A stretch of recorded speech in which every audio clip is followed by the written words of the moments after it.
Welcome back to the channel. It's your boy Street Coder Nate. Okay, so in the previous video, we was talking about the deployment process. And the reason we was talking about the deployment process is because now we're about to get into this process of sending GET requests, POST requests to servers behind the scenes with JavaScript on our websites. And before we can really get into that part, we kind of got to understand, once again, this abstract behavior that's really going on of client sending requests, server processing that request, and sending back a response. So today we're going to take that understanding. Last time we took that understanding in terms of the deployment process, deploying our projects out to a web browser on a client or in a cloud, and having different people around the world being able to now access the projects that we were building locally. Today, what we're going to do is take that a step further and talk about sending data instead of sending files back and forth, sending requests for data and then receiving that request as data instead of like an index.html file. So without further ado, we're finna tap in. Let's get it. All right, that was on from the last one. So from the last time, you kind of understand the client-server model. The client-server model, let's draw it on here again, being like this. Client over here, server over here. And remember, these are all just computers. Computer, computer, right? But this computer though, this is your browser. This is your web browser. Let's say we are like Google Chrome or something, or google.com right there. So it just got Google up right here and saying Google like that, right? And then over here is just a server. Just a server client. Cool. So let's actually not make this one Google. Let's make this actually Facebook. So this example is way easier to send or explain.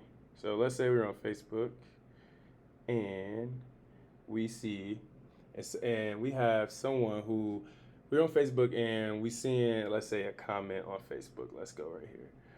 Let's zoom in real quick. And there's a post and it has some comments. These are the comments. And you can like the post or you can comment right here. Comment like that, right? And then it's like. So let's say we end up sending, we like press the like button and then that turns blue.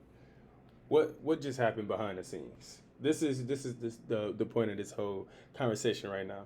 We press the like button, and in our head when we're on Facebook, all we just seen was an icon turn blue, or to indicate that we just pressed that button, right? But behind the scenes, what literally just happened was your computer just communicated to a server that Facebook owns. So Facebook server. And that Facebook server, let's say, here we're gonna send a request. And so your computer, it says, send this, it was called HTTP posts. And it's an HTTP post request, right? It's a request. And it's a post request. And it says, and in the post request, it's gonna have some data that says the user is, let's say, Nate, and what he did, or let's just say did, or action. Let's make it just action to make it simple. And action was like. So this was sent to the Facebook server. And now the Facebook server is going to receive my post request. But one thing that I'm missing right here is a URL. So I need to be able to send my post request, GET request, and all this other stuff to a URL. Because remember, Facebook has a server, and a server is just a computer, and all computers have IP addresses and stuff when they're connected to the network. That IP address is their URL. So I'm pretty much saying I need to be able to connect to Facebook's computer, and I need to connect to Facebook's computer somewhere and tell Facebook computer that, yo, I just sent this thing called a post request to you, and it got this data, and I need you to update your database with this data. So basically what happens is Facebook's server is going to accept this post request, and it's going to have some code on this back end that's going to kind of like break this post request down and take this data, store it and whatnot, and then it's going to send back a message to the front end, and it's going to say like a response, and that response can be just like a message that says data updated or something like that, right? This is a very simple idea, but that's really what's going on, is that every little mini interaction that's going on a web page, there's these little requests that are being fired off in the background that nobody's really seeing. So when you make a like, that like is being fired off in the background. When you make a comment, that comment is being fired off in the background, saved to a database, and there is a Facebook database that it knows what to do when that request gets pushed to the back end.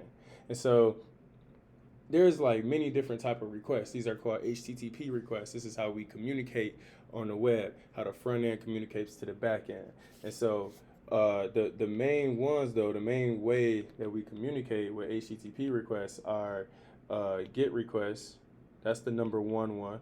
And the GET request, every single time you go to a website and you just like type in google.com, facebook.com, whatever.com, that's a GET request. You're saying, get me facebook.com, get me this, get me that. Every time you do go to a new page, you're pretty much saying, get me this new page. Okay, that's cool. That's a GET request, a bunch of GET requests. All right, post requests. Now, a post request is like when you want to create some data. So let's say you're new to the world and you want to create a Facebook, right? So you're going to go to the sign up. You're going to go to the sign up page. When you go to the sign up page of Facebook, they're going to ask you for all that data. So when you fill in that data and you press sign up, you're sending now a post request. A post request is pretty much a request that says, save this data to your database. And so all that data that you put into those input fields on the front end gets grabbed up and then just shot back to a back end server at Facebook. Facebook has set up on the server that when this type of request comes from the sign up page, that means I'm creating a new user. And so it handles that post request appropriately, and then it sends back to you with the home page or something, the login page, and now you can log in and with the credentials that you just created with. That's a post request, right? Okay, now let's say you on your Facebook and you want to update your username or something, right? So you go to your profile, and when you go to your profile, you like go to edit, right? When you start editing that data and you click save, you just sent a patch request. And so a patch request is pretty much kind of like a post request, but it's not creating data, it's just updating the data that's already there.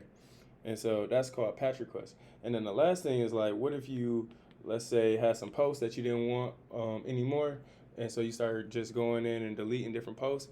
Well, then that's right there sending delete requests from your front end to the back end. You don't see that because it's happening in the background.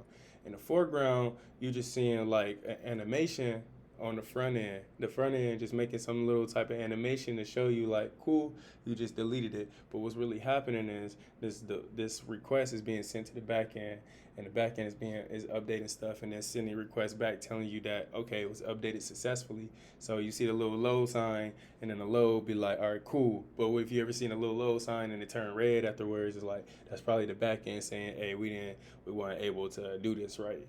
So that's pretty much that. So we send get request, post request, patch request, and delete. And so honestly, that's the whole purpose. I mean, this the whole little spiel about like little sending. These are called AJAX requests. AJAX requests, and AJAX stands for asynchronous JavaScript and XML. And so we already kind of talked about asynchronous JavaScript in one of the other videos, and I was telling y'all the reason we was talking, or in one of the other tutorials, and I was telling y'all the reason we was talking about it was because we were going to get into sending AJAX requests, asynchronous. We have to talk about asynchronicity. Now you see asynchronous JavaScript and XML. Well, you see in XML, well, the XML part is gross because we're not really using XML anymore. XML was the way that people sent data back and forth. And so if you look at the name again, asynchronous JavaScript and XML, so using asynchronous ways to process, to communicate data, which is XML. So using asynchronous ways to communicate data back and forth. That's what AJAX was used for. And so one of the asynchronous ways is get, another way is post, another way is patch, and another way is delete. And so they were sending XML at first, but now XML turned to JSON. And so JSON is how we communicate data now back and forth. And so in this next video, we're gonna go a little deeper into see like what is JSON and how we can build up JSON and all that little spiel. So I'll see y'all in the next video. All right, peace.